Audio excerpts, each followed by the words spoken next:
नमस्कार दोस्तों, कैसे हैं आप सभी लोग। आज से हम एक नई सीरीज़ जो है वो शुरू करने जा रहे हैं, जिसमें जितने भी हिमाचल के फेमस पर्सनैलिटीज़ हैं उनके बारे में हम कुछ ना कुछ जानने की कोशिश करेंगे। तो आज हम अपनी सीरीज़ की शुरुआत जो है हमारे जो चीफ मिनिस्टर है सुखविंदर सिंह सुक्खू जी, उनके साथ शुरुआत करते हैं। तो आइए जानते हैं इनके लाइफ के रिगार्डिंग कैसे इनकी पॉलिटिक्स की शुरुआत हुई, कहाँ इनका जन्म हुआ। तो सबसे पहले इनका जो जन्म हुआ है वो हुआ है 27 मार्च 1964 को। और ये हुआ है, इनके जो फादर का नाम है लेट श्री रसील सिंह जी के घर में। और इनका जो है हमीरपुर में जन्म हुआ, आपको पता है विलेज इनका है भवरैन, पोस्ट ऑफिस किट्टल, तहसील नदौन, और नदौन से ही ये एमएलए भी है।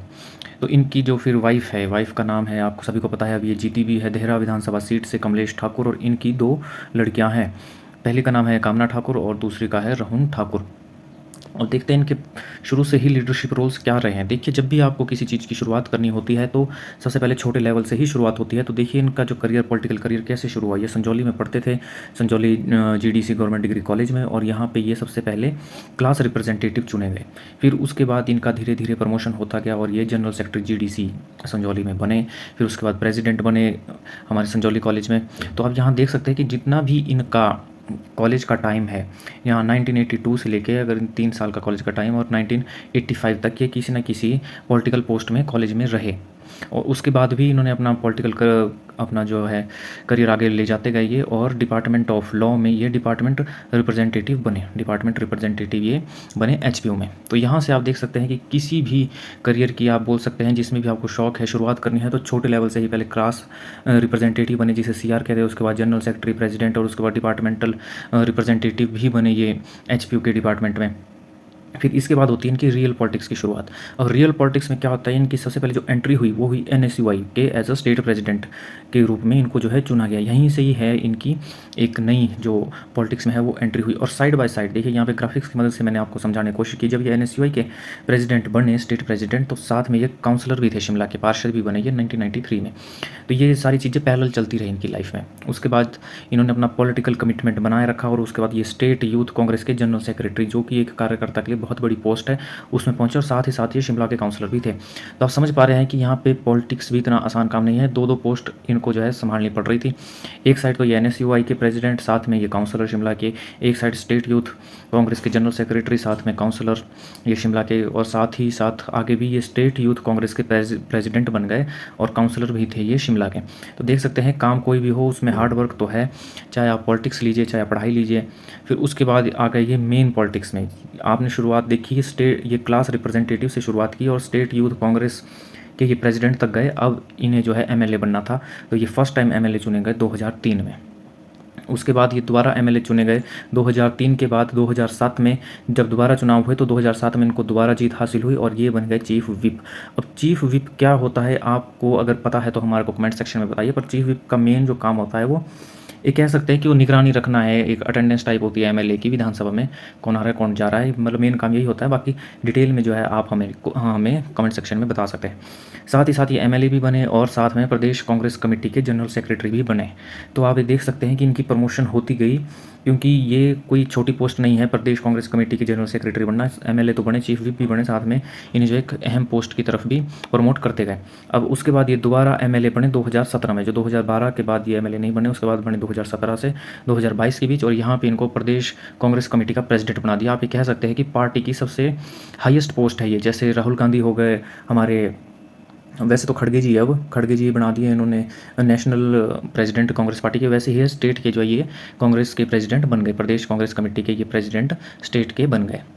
फिर नेक्स्ट टाइम जब ये एमएलए के इलेक्शन जीते 2022 में, तो आखिरकार ये इनका फोर्थ टर्म था, मतलब चौथी बार ये एमएलए बने, और उसी दौरान ये चीफ मिनिस्टर का भी इन्होंने पदभार संभाला। तो आप देख सकते हैं कि किसी भी एमएलए के लिए या बोल सकते कार्यकर्ता के लिए इतना आसान नहीं होता है चीफ मिनिस्टर भी बनना या एमएलए बनना। शुरुआत क्लास रिप्रेजेंटेटिव से की, फिर स्टेट यूथ कांग्रेस, फिर उसके बाद आप एमएलए बने। फिर उसके बाद भी बहुत सारे चैलेंजेस, 4 बार एमएलए बने, लोगों के काम करने पड़ते हैं। उसके बाद जाके ये चौथी बार जब एमएलए बने उसके बाद चीफ मिनिस्टर बने। तो आपको पता है जैसे ये चीफ मिनिस्टर बने तो उसके बाद सबसे पहले ये ऐसा नहीं है कि इन्होंने डायरेक्ट सचिवालय गए, ऑफिस में बैठे, सबसे पहले ये अनाथ आश्रम गए, आप सभी को पता होगा, ये बहुत न्यूज़ फेमस हुई थी। तो ये इनकी पॉलिटिकल कमिटमेंट को दर्शाता है। तो देखते हैं इन्होंने अभी कौन कौन से रोल्स जो है अपने लिए लिए हुए हैं। चीफ मिनिस्टर ये है और डिपार्टमेंट है इनके पास, फाइनेंस है, GAD general administrative department, home means की जितना भी पुलिस विभाग है इनके पास है, प्लानिंग ये भी फाइनेंस से ही रिलेटेड है। ये पर्सनल विभाग बहुत इंपॉर्टेंट विभाग होता है, इसमें HSIS जितने भी क्लास 1 ऑफिसर होते हैं, लगभग सारे तो नहीं होते पर मैक्सिमम क्लास 1 इंपॉर्टेंट ऑफिसर वो सारे पर्सनल में आते हैं। SAD सेक्रेटेरिएट एडमिनिस्ट्रेटिव डिपार्टमेंट, जितने भी इंपॉर्टेंट डिपार्टमेंट है इन्होंने अपने पास रखे हुए हैं। इसके अलावा भी है जैसे फॉरेस्ट एक्सेट्रा, तो ये सारे चीफ मिनिस्टर के पास है, इन्होंने अपने पास रखे हुए हैं। और इसी का ये देखो, वैसे तो ये सारे ही डिपार्टमेंट चीफ मिनिस्टर के अंडर होते हैं, पर डायरेक्ट जो इनके पास है, जो किसी भी मंत्री को अलॉट नहीं किए हैं, वो ये है। अब देखिए इन्होंने आज तक काम क्या क्या किए हैं, जितना भी इनके 2 साल लगभग होने वाले। सबसे पहले जो मेन काम है इनका OPS दी है, इन्होंने आते ही वादा किया था कि हम OPS देंगे, तो OPS 1,36,000 एम्प्लॉयज़ को OPS दी। उसका जो दूसरा वादा था इनका 1500 रुपये हर एलिजिबल वुमेन को देंगे, वो इन्होंने वादा पूरा कर दिया है।